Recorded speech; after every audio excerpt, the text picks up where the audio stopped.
You're listening to In the Lead, the podcast for real estate pros looking to grow their business. Whether you're new to the business or a seasoned pro, we come to you each week with the latest technology and online strategies to help you sell more, work less, and make a difference in your community through your real estate business. This show is brought to you by EasyAgentPro, creators of Lead Sites, the ultimate lead generation website for agents. For show notes and links, check out EasyAgentPro/podcast. Good evening, good morning, and good afternoon, wherever you are. You guys are listening to the In the Lead podcast, brought to you by EasyAgentPro, not featured by. My apologies. Let's start off what's really great. I'm Chris McHale, your host, and we're going to start off. We've got Kelvin Krupiak in the building. Why don't you go ahead and say hi there? Ooh, hey guys. How did your week go? Oh, it was fantastic. We were out in New York City, meeting up with a lot of different agents and people out there. It was a blast. Yeah, it was just awesome to see everyone in person, see all the different things people are focusing on and growing their business. I really bet it was. Sorry, Chris. Maybe we'll bring you next time. Maybe it's next time. We got to meet some of our actual clients here too, when we just had. tickets, I just want to let everybody know I was employed a month before they bought the tickets to Inman, and Tyler didn't even look at my resume. He fell in love with me immediately and neglected to purchase a ticket for myself as well. So I'm a little Maybe bitter. next time, Chris. Maybe next time. You guys, all the videos I saw of you guys flying drones, hanging out with cool real estate agents, having fun, and I'm sitting here doing nothing. You were the most important part of this all, Chris. We could not have done it without you. And everyone who's listening, just go to the BeatZillow Facebook group and post there if you think we should let Chris come next time. I think they should. We'll start a campaign. That's right. We'll do a petition, a signed petition, and get our a GoFundMe, get our voices heard. There we go. In case you guys didn't notice, we actually have a third voice, and that's Tyler Zai, the man, the myth, the Chinese myth dragon legend himself. Yeah, no longer legend. I introduced know myself you really did in the our questions. Yes, you introduced yourself. You do exist. I do tell people that all the time, and you made that very clear, which is fantastic. He took over that whole video right away. He was like, I just want to make it. Kelvin, hold on the question. Just wait a second. I want to make sure everybody knows I'm a real human being. Tyler fashion. He cut you off rudely. I'll talk over you any day. That's what Robert and I was saying. He has no problem. He's going to jump in right away. So, Tyler, let me finish. I love it. Right. Well. So, in case you... Why don't we have a meeting after this, guys? I think we have to talk. My 6th month is coming up, and I'm a little nervous now. We will not go into depth on Inman right now because our other ninja guru, Robert, is currently sick. Apparently, the steel tube in the sky recycled air got him a little messed up. So he's gonna let his voice recover, and then next week we will go way more in depth on Inman and what awesome stuff you guys got to see there. The pros and cons of going, all that good stuff. And today we're just gonna focus on 3 really good questions that I saw in the BeatZillow group. 2 of them were in the BeatZillow group. The other one was sent to us via email, our first actual podcast email question sent in. He wished to remain anonymous, which is perfectly fine, but I still thought that the question was extremely relevant for everybody, and I thought that maybe Tyler might want to start off with it. So the question is, awesome work on the podcast, love the new tunes. I have a question about one of your discussions that you had. It's regarding having 2 Facebook pages. One is a realtor John Doe, and one is what you guys called a marketing platform. If you post a blog article on the marketing page, would you share it with your realtor page, or would you keep them as 2 completely separate platforms? Also, would it be a good idea to build a separate site for the marketing platform as well? And the last question, you said we get 3, right? I'm running under Century 21, but down the road, who knows? I might start my own brokerage and one day sell it. So how do I pick the name for the site that I might potentially sell one day? So that's 9 questions. That's a doozy, man. Ty, go ahead, Ty. Make it happen. So you asked Realtor John Doe plus the marketing platform. Those that didn't listen last week, we talked about how you could get cheaper likes and clicks and more viral Facebook pages if you called it about Albuquerque or around Kansas City, and then made controversial, interesting, engaging posts about the city that way. And then once a month, once a week, advertise your real estate business on it. You'll get lots more reach, lots more engagement.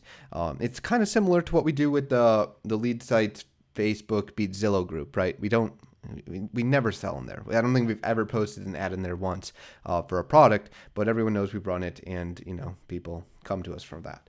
So I would say you asked 3 questions, so we'll start with the first one. Do you run them separately, or do you share a page, share between stuff? I think a really I would probably post it and then share it to another thing, kind of like we sometimes post it to EasyAgentPro's Facebook page, and then I'll share, maybe one every month or one every 2 weeks.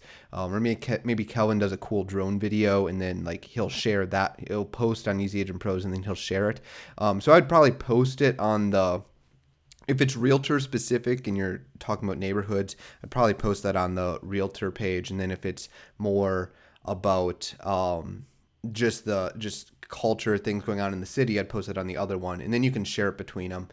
Be careful using the word realtor in there. I realize you put that there. It is a copyrighted, trademarked word, so make sure you treat it as such with the proper. I actually got yelled at for that when I first started. So it's not just you. Yeah. So yep. Yeah, definitely. That's a very good key point. We got emails about that too when we got started. So it's a good idea to keep them a little separate and then share between them occasionally. I don't think you need a second site for the marketing page, the one that's about Albuquerque or about Kansas City. I think you should focus on one site, one real estate website. Until that site's getting over 30 or 40,000 visitors to it a month, you should have one site. It'll help your SEO. It'll help your branding. You won't have 5 people wondering who the heck you are. You should really, for a whole lot of reasons, you should have one site and one site only. And then since you're thinking, I would keep Century 21, Keller Williams, all of it out of your team name, and then run the URL under your team and or individual name. And don't change that name ever. It's like the band, the Beatles never changed their name. You should never change your name either. Those are sort of my opinions on those things. Well, there you go. That's pretty well thought out. Kelvin, what do you think about that, Kelvin? I'm curious what you think about the marketing versus realtor and how you'd share it between the two of them. I completely agree with what you said in terms of sharing between the two of them. The one thing I said is, I know you said don't change your name, and I agree. If you have the ability to keep from changing your name, don't. But I know that there's going to be circumstances down the line that are going to force agents to actually have to change their name. So I think, but that's another talk entirely. So what I'm going to say too, I want to talk about it. Bring it up. That's important information. It's pertinent. So talk about it. It is. I want to talk about this with Ty real quick. So I know, what do you think an agent should do then in the instance where they're going through rebranding? He's not going to be with Century 21 anymore. Whatever he picks might be somehow related to Century 21. If he is almost forced to change his name, do you think that's okay, or do you think there's a way to pivot around that? So let's say your name for your team would be something like the Croupiac team. And that should be your URL. That should be your logo. And you can have on your website, you're probably required per your MLS restrictions to have the logo for your brokerage, KW, Century 21, whatever it is, on there somewhere. But they should be 2 separate things. Don't marry them, because I've seen agents move between brokerages like it's crazy. So We've had I would sites move that are live for a day. And then they get I get an email, a support question. Oh yeah. Right. So make sure those are 2 different things, right? Maybe the Croupiac team is blue and red, white, and blue colors, and then that stays the same regardless of who you're with. I don't think you need to totally adopt the branding of your brokerage, especially since you're the person sitting there trying to drive your business and get away from any sort of leads that maybe you are being given at the moment. Does that answer your question, Kelvin? It does. I think so. I think the bottom line too is then when you're choosing your name here, don't choose it with some flexibility. So you said croupiactheagent.com. That's very much dependent on who I am. It's not dependent on Century 21. So well, look at people like the biggest beard in real estate. He's able to take that to any type of brokerage. God, I love that guy, man. But you get what I'm saying though? Exactly. There's flexibility there. Yeah, that's something for him to be able to, even if he moved out of state or something and started his own firm, he could keep that part, that he has. Only he has that. He has the biggest beard in real estate. I don't anymore. He owns it.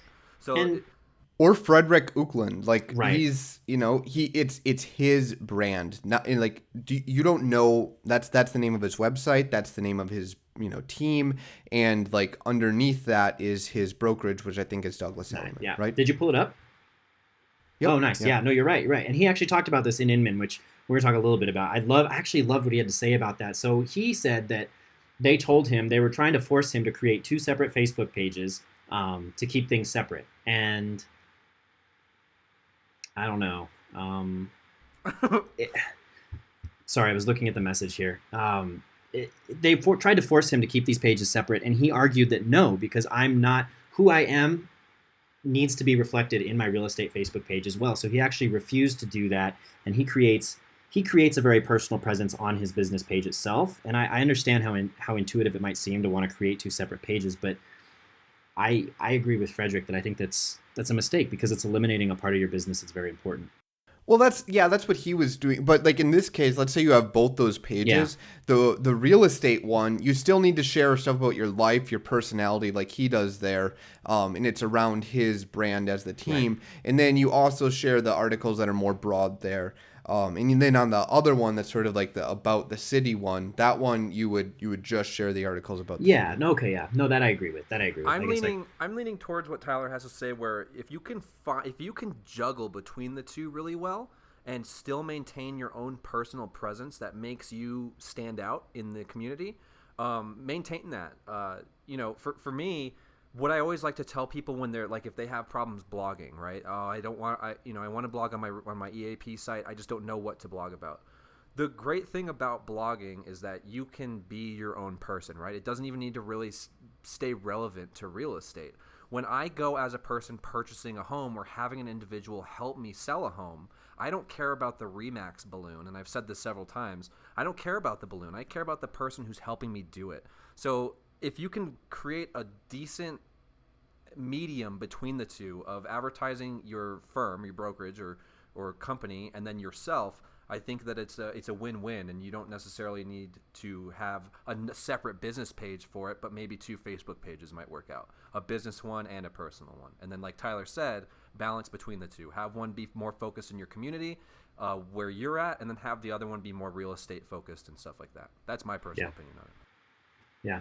No. Yeah, and it's very personal. It depends what you're going to share. Like if you're going to share your kid, your dog, everything on social and get really broad like that then, maybe makes sense just to have one of those pages. But if you're going to just be really realtor-y on that page, then you're probably going to need the other stealth page where it's like about Albuquerque or something so that you can reach broad audiences and then advertise occasionally your real estate stuff on it. Really personal opinion there. Calvin, anything else you want to put in? Sorry, we kind of took over there as usual. Tyler, cut no, off man, that's rude. Perfect. That's perfect. You guys that was really well said. I'm all about consolidation. So okay, sorry, I cut you off again. With that said, what do you think about picking a name that might potentially sell? If this person's looking to make an investment on his own brokerage, his own firm, and eventually wants to sell it down the line, is there a specific name, a catchy title, or something niche that you think might work well? Yeah, I would just use something related to the area. So like Dustin has searched Salt Lake. I would just find something centered around the area because I think there's more flexibility there. I know, Tyler, what do you think? I know you don't really care about the name all that much and you don't think it really impacts. I actually do care about the name. I would say that the name has to be something that is unique, going to last forever, and matches your end goal. So if your end goal is to be in real estate till the day you die or the day you retire and you don't want to sell the business, then it's probably fine if it's your name. If you want to sell in 10 years, then it probably shouldn't be your name. And it should probably be something like about that real estate specific. I think it should have real estate in the name. I think you shouldn't change domain names ever. I think your domain name needs to be a .com, not a .realtor or .org or something stupid like that.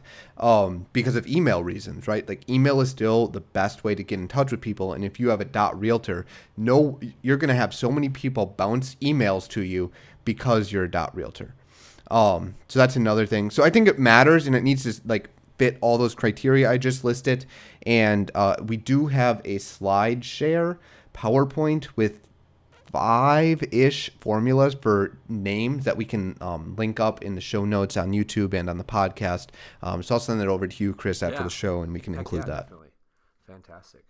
What about you, Kelvin? What do you think about the names? Same thing? I think all those criteria are great. I don't think it has to have real estate in there. I think you could do something like living in. I think you could do something like living in Sacramento, or like we said a minute ago, about Albuquerque. I don't think you necessarily have to make it entirely about just real estate. I think the focus needs to remain on the area itself, and having that in the name itself also gives you flexibility in terms of, if you leave brokerages or whatever, it doesn't matter if your domain is still about Albuquerque. That the content itself about the area, that gets to stay. All of that gets to stay. So I think if it's just about the area, you have flexibility there. I would agree with you. About Albuquerque makes it seem more like a touristy type thing to me. The thing about, like, let's say Chase Binney's site, live in Minnesota, right? That's basically telling an individual, look, you're looking to live here. This is the one-stop shop for finding a house in that area. Maybe pertaining to home ownership in the name instead of just about or what to do or whatever. You know what I mean? Something like that. That might be beneficial as well. That's my personal opinion on it. But I would have to side with Kelvin on this one, Tyler. I apologize. I don't feel like it does have to have real estate in the name. Why did you think that it has to? Just out of curiosity. Well, not real estate, but a real estate term okay. or something about a house, okay. like house or live or search. That's what I'm saying. I got you. It needs to have some type of connotation of real estate. Well, there you go. Hopefully we answered your question there. Hopefully you keep on sending us in more questions, because that one I really thoroughly enjoyed talking about. I thought that was pretty interesting. I do not want to say this name or even attempt it. Constantine? Yeah, there we go. I guess it was easy. Constantine, I'm not going to say your last name because I know I will destroy that. So this is a pretty cool question. I thought it was pretty interesting. Thanks to Steve Maxwell, one of our sales reps here, shared the information about BeatZilla to this individual. And he said, hi, I was invited from Steve Maxwell to ask my question in this group and hopefully get helped. I work for a company that's interested in advertising on Facebook to people who are willing to move soon. We are not a real estate agency, so I just want to make that clear to people. We are a moving website.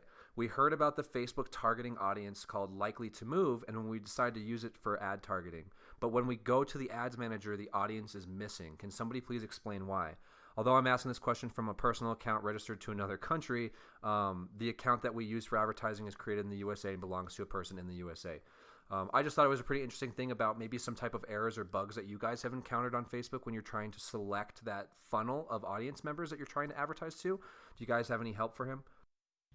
Yeah, it's simply just a Facebook thing. Like he's located in a different country, and even if you're trying to set up ads here in that country, you're not able to select that targeting group. Anyone in the U.S. can select that targeting group. I can't speak for other countries because I don't have an account in those countries to go test that.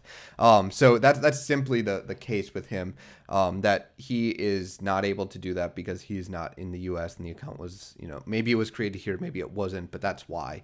And we tested it with several different accounts here, and you can select that group. There you go. Quick and easy, super simple. The next one I want to go into, one of our favorite people, Corey. She's such a cool lady. Actually, thank you so much for the scarves, Kelvin and I really appreciate it. Thank you, Corey. You are fantastic. Even though we're Timbers fans and we don't really care for the Red Bulls, we still love the kind gesture. And we've already had that conversation. Oh, she's pretty mad at you too, by the way, Kelvin, for being an Eagles fan.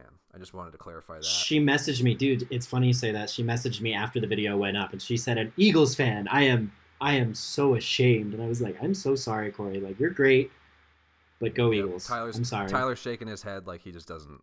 He's a Packers fan. Get him out of here. They might win the Super Bowl though, so whatever. I don't know. Maybe we'll see. Don't curse it, Kelvin.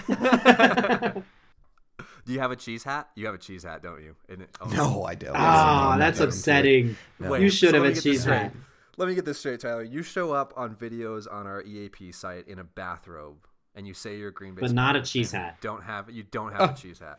No, I don't. I'm not. I'm a big fan.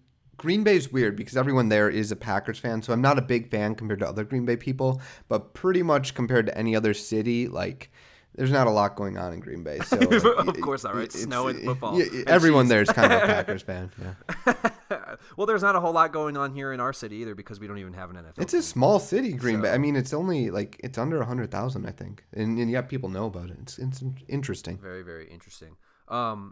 We'll move on to Corey's question. I thought it was pretty interesting. So I watched the video about blogging, posting, etc., and how to keep it consistent and at the same time.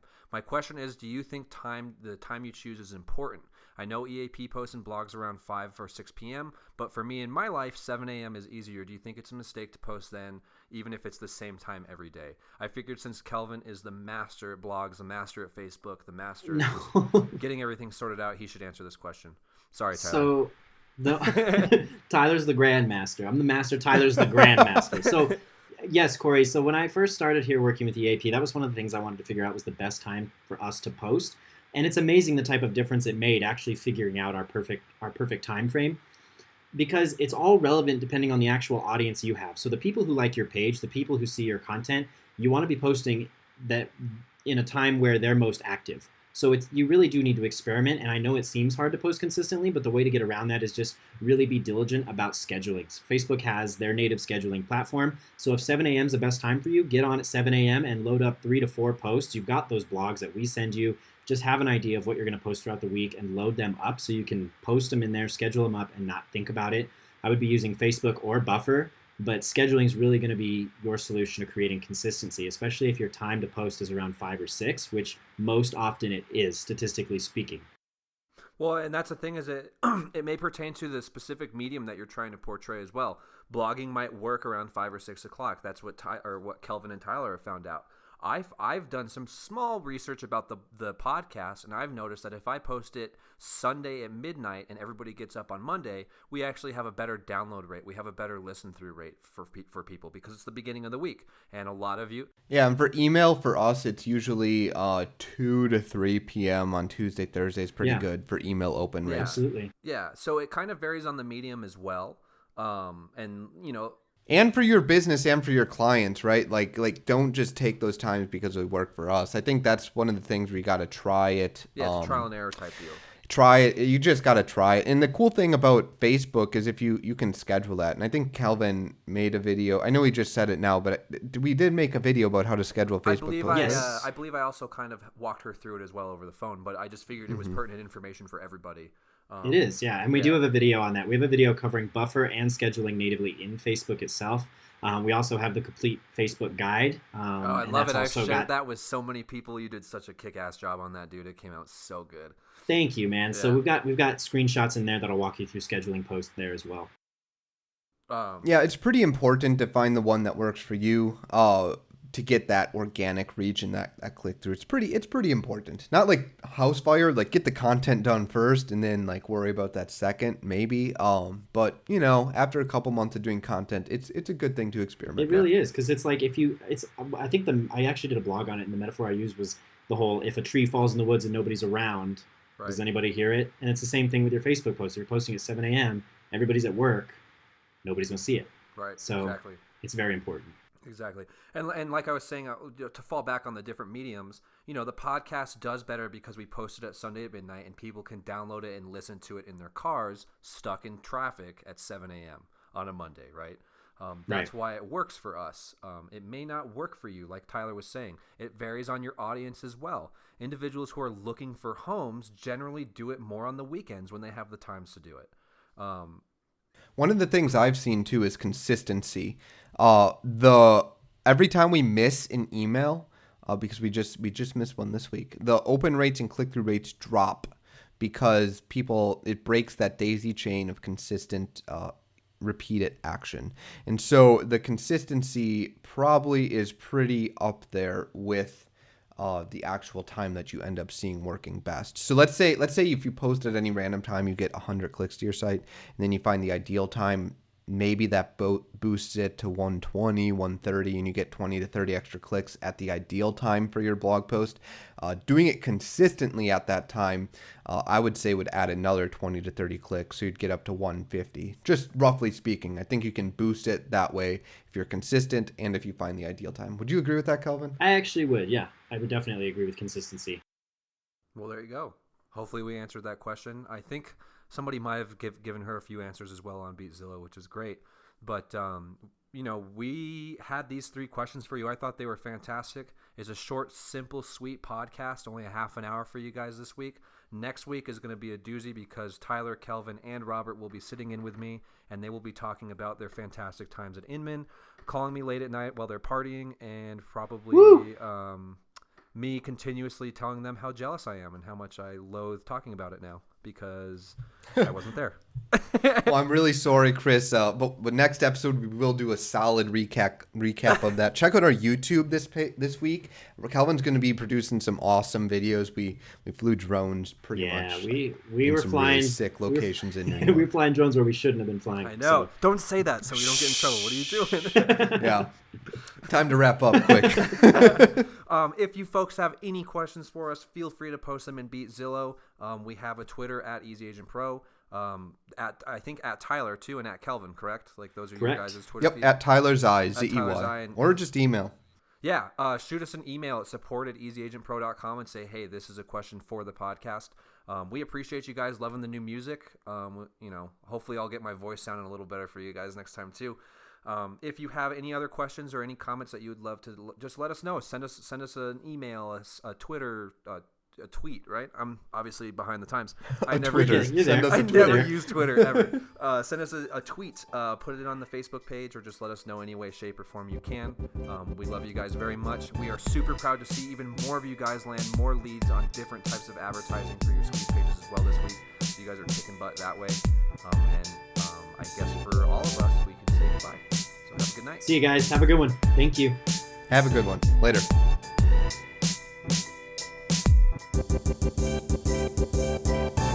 Thank you for listening to In the Lead. If you have enjoyed the show, be sure to subscribe on iTunes or Stitcher and leave us an honest review.